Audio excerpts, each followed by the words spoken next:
प्रिय मकर राशि के दर्शकों, सूर्यदेव भगवान और केतु महाराज का आपको चौंका देने वाला रहस्य अब खुलने वाला है।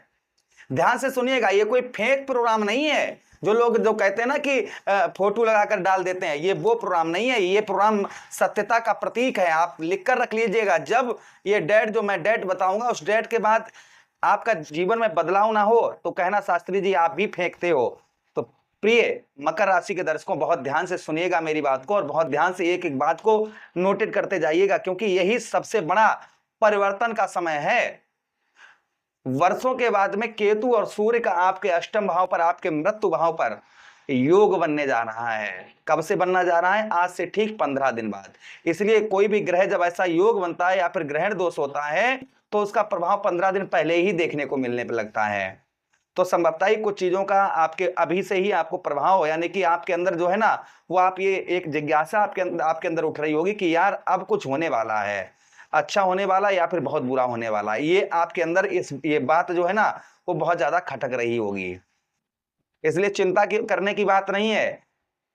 यहाँ पर सूर्यदेव भगवान आपके जीवन पर एक नया परिवर्तन, क्योंकि सूर्य स्वक्षेत्री होने जा रहे हैं, अपने घर पर गोचर करने जा रहे हैं, इसलिए शुभ परिणाम भी आपको संभवतः ही देखने को मिलेंगे। बड़े बड़े रहस्य आपके इस समय पर खुलते हुए नजर आएंगे, क्योंकि आपके रहस्य भाव, आपके अष्टम भाव, आपके पुरातत्व भाव पर ये दोष जो है, ग्रहण जो है ना आपके लगने वाला। लेकिन कहते हैं ना कि ग्रहण काफी लोगों को बर्बाद भी करता है और काफी लोगों के जीवन में खुशहाली भी लेकर आता है। तो आपके जीवन पर, यानी कि आप मकर राशि के दर्शक हैं तो आप ध्यान से सुनिएगा, आपके जीवन पर इस योग का क्या प्रभाव पड़ेगा और इस योग से क्या उपाय आपको करने होंगे, कौन से उपाय करने होंगे इस योग के द्वारा, जिससे इस योग का शुभ प्रभाव आप पर पड़े।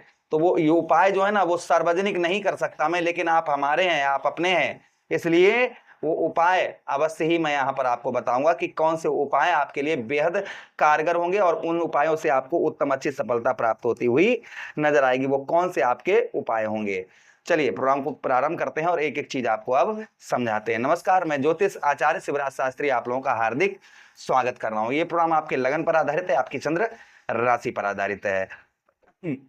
देखिए, अष्टम भाव धन और आपके विरासत से जुड़ा हुआ होता है, यानी कि धन से जुड़ा हुआ होता है और आपके विरासत से जुड़ा हुआ होता है। इसलिए पैतृक संपत्ति में आपको लाभ होता हुआ नजर आएगा, यानी पैतृक भूमि या पैतृक संपत्ति उसमें आपकी कहीं फंसी हुई है या फिर आपको मिल नहीं पा रही थी, या पैतृक संपत्ति से कोई विवाद चल रहा था, तो उसमें आपके सफलता के मिलने के संकेत यहाँ पर पूर्ण तरीके से मुझे दिखाई दे रहे हैं कि अब आपको सफलता वहां पर प्राप्त हो सकती है, पैतृक धन से रिलेटेड और पैतृक भूमि से रिलेटेड।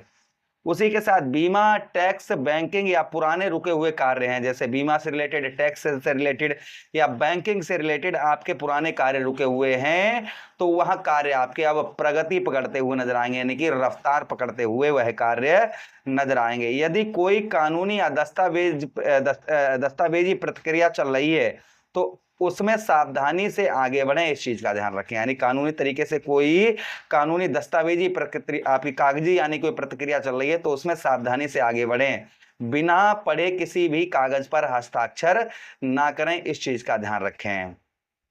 आपको इस योग से यानी ग्रहण दोष से एक सावधानी और बरतनी होगी। वो क्या बरतनी होगी? ससुराल से जुड़े मामलों में संयम रखें, इस चीज का ध्यान रखें।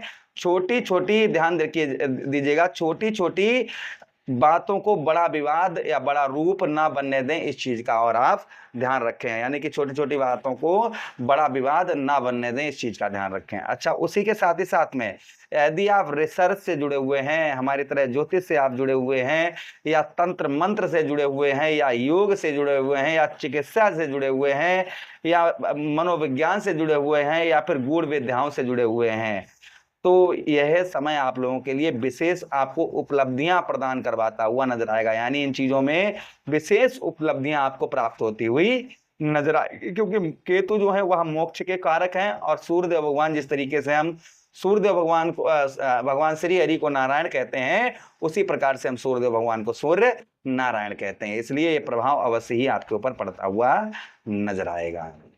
अच्छा, उसी के साथ ही साथ आगे हम चर्चा करते हैं, स्वास्थ्य के मामलों में लापरवाही ना बरतें। हेल्थ के मामलों में किसी प्रकार की, अष्टम भाव आपके जो है ना रोग, ये जो है रोग का होता है, मृत्यु का, डेथ का स्थान है, इसलिए ध्यान रखना है।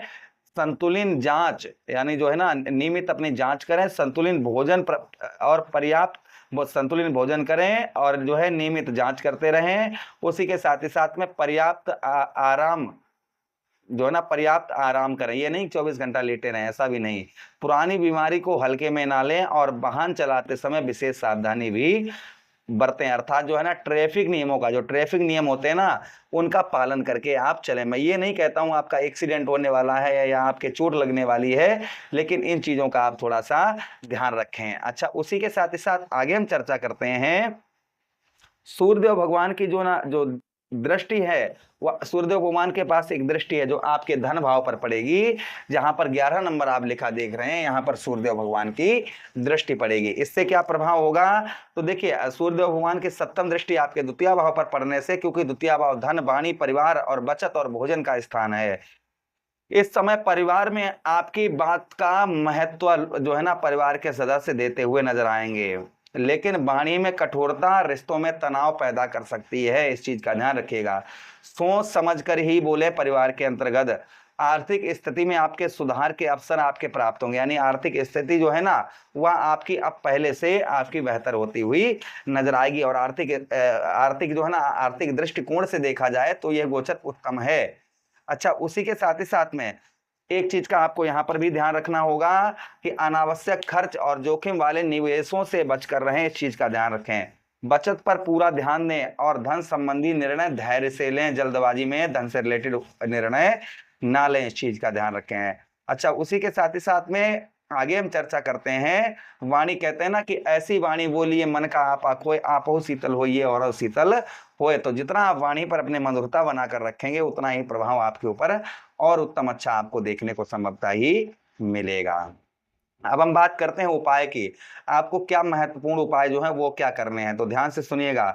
आपको गणेश जी की आराधना करनी है बुधवार के दिन, ये ध्यान रखिए। ओम केतवे नमः, इस मंत्र का जप करिए। आटे की गोलियां बनाकर बुधवार के दिन मछलियों को खिलाइए या फिर आटे में चीनी मिलाकर चींटियों को खिलाइए। रविवार के दिन क्या करना है?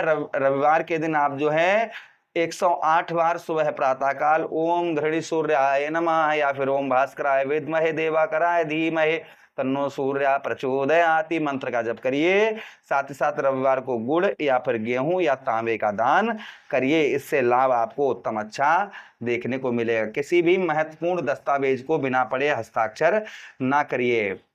मकर राशि वालों, यह समय अचानक परिवर्तन का है। गुप्त धन आपको मिलने की संभावना है। विरासत में आपको जो है ना विरासत वगैरह अगर किसी की होनी है तो वो उसका समय ही अच्छा है। लेकिन स्वास्थ्य की का ध्यान रखें, स्वास्थ्य संबंधी लापरवाही ना बरतें। परिवार के अंतर्गत वाणी पर नियंत्रण बनाकर रखें। उसी के साथ ही साथ में आराम से धैर्य बना के 30 दिन आप काटें तो समझिए ये 30 दिन आपको बड़ी उपलब्धियां भी प्रदान करवाता हुआ नजर आएगा। आशा कर रहे हैं, उम्मीद कर रहे हैं वीडियो आप लोगों को काफी अच्छा लगा होगा। लगा है तो लाइक कर दीजिए, चैनल को सब्सक्राइब कर दीजिए, यह प्रोग्राम अपने मित्र यारों के पास शेयर कर दीजिए, आदेश दीजिए कि चैनल प्रोग्राम में पुनः भेंट करेंगे। तब तक के लिए राधे राधे, हरे